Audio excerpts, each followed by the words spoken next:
Hi friends, welcome back to my garden. It is January 2025. Happy New Year, and I hope you guys have some New Year's resolutions that you have planned this year, and I hope one of them is gardening.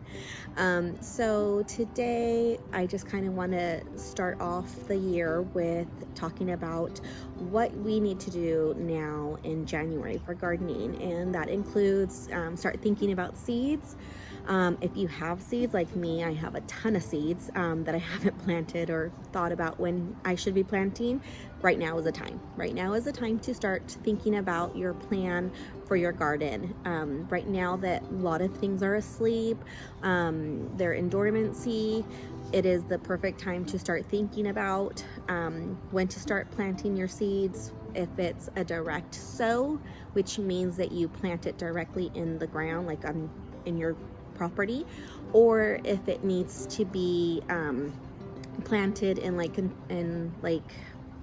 containers or in something else first for them to grow a little bit and then transplant them into your yard. That is a perfect way to start season when it's still really cold outside, and if you direct sow it, it won't really survive because of the weather.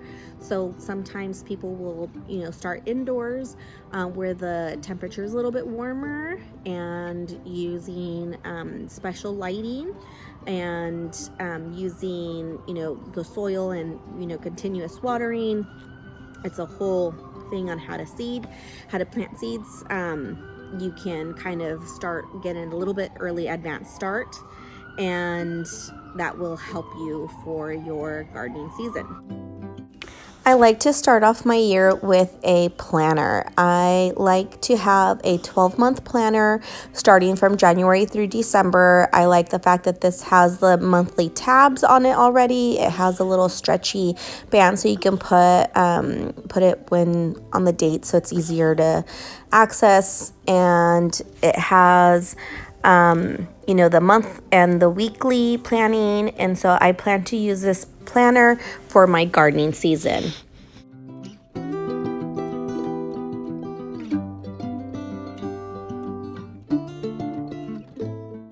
This is another book I found on Amazon, and it is a gardener's logbook. So I absolutely like this one because I plan to put all of my plants in here. It has sections to put what type of plant it is, frequency of watering, and then I decided that on the back of it I was gonna put a picture of the plant. That way it's easier for me to kind of keep track of what plant is what. As a new gardener, I think this is a great tool until you kind of memorize the names of your plants. So I have lots of these that I just hoard and keep because I want to remember what I planted. And so this logbook would really help me to kind of keep everything more organized, and so I have less clutter as well. So it has over 100 pages. I think it's 135 to be exact, for you to have plant logs of. You can add extra notes. There's some things that I didn't find useful for me, so I crossed it off and I added it to, something else that I wanted to make sure I remember from the plant about the plant. Towards the end of the book, it does have tips and information about gardening and how to, suggestions, things like that for gardening. So I found that to be helpful. And then it also has at the very back a log area where you can kind of sketch your yard for planning. So I found this to be kind of cool to use and to try out, and so I also like the fact that it has a little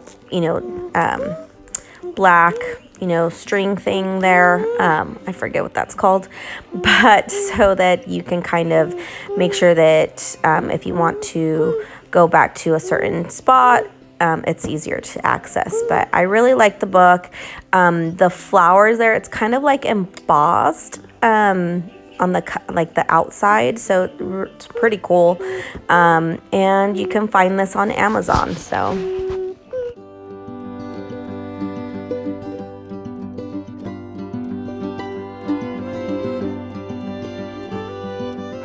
suggestion, I think growing from seed is the best and cheapest way to start growing, especially for a new gardener, because a lot of the times as new gardeners, I know for myself, I was very worried about killing my plants. And when you start from seeds, it's okay, because there's so many seeds in a packet.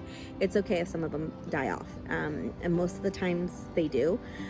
Even for seasonal garden, like people that, seasonal gardeners that garden all the time, they still kill plants. It is perfectly okay. But right now is the time to really think about what you want to plant this year. Right now it is still like the middle of winter for me. I'm in kind of middle to Northern California, and it is time for, so our weather is kind of cold, not extremely cold. We do not get to, really freezing winters. But right now is the time for me to start thinking about my spring garden and spring planting.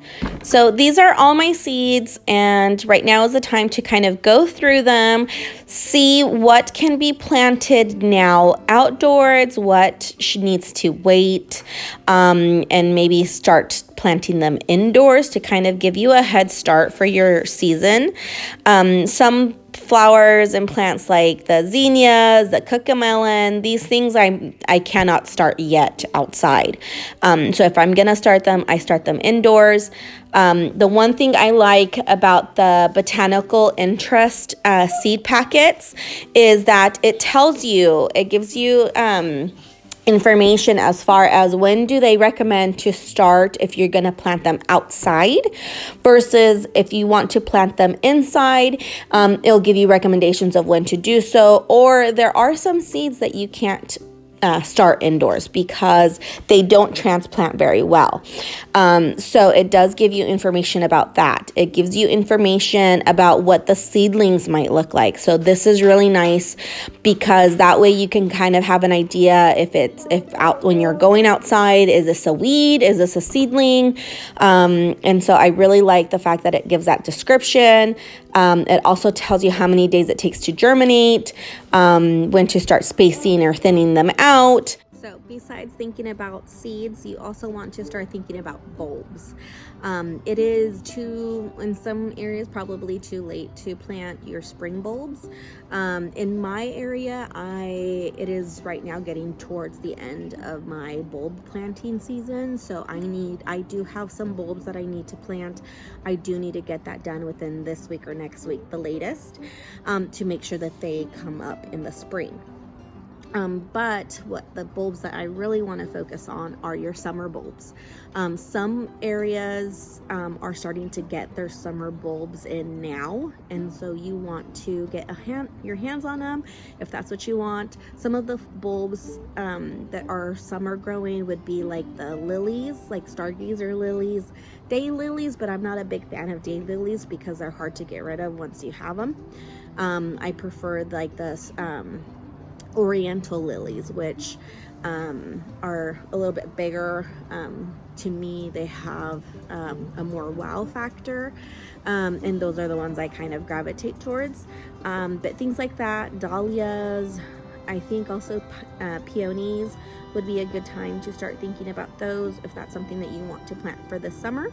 So I hope you enjoyed this video. Thank you for joining me, and I hope you stick around to see what this year brings, and I hope it gets you motivated and into gardening, and love it as much as I do, and I'm completely obsessed. That's it for today, and thank you for joining me. Happy gardening.